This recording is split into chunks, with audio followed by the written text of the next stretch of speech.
As a quick overview, there's sort of three big stages. The first would be the growing of the plants. The second would be the processing of that dye into the plants into the dye stuff. And then the third would be the actual dyeing.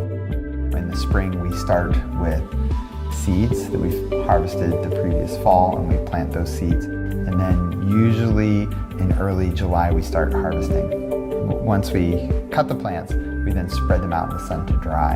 And then in the fall begins the second stage of that process. And that's done by taking the dried leaves, putting them in a big pile, mixing them with water, and slowly they begin composting. It's a hot composting process that burns off excess plant material, but not the indigo itself. That process lasts 100 days of composting. Once a week the piles turns and more water is added.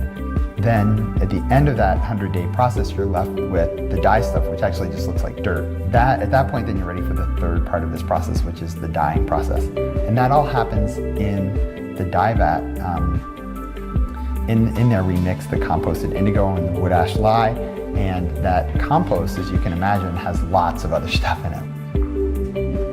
It's a completely natural process. I think one of the fascinating things about it is no matter how the plants were processed historically all around the world, people figured out a very similar solution to get that color from the leaves of the plant to the final dyed cloth.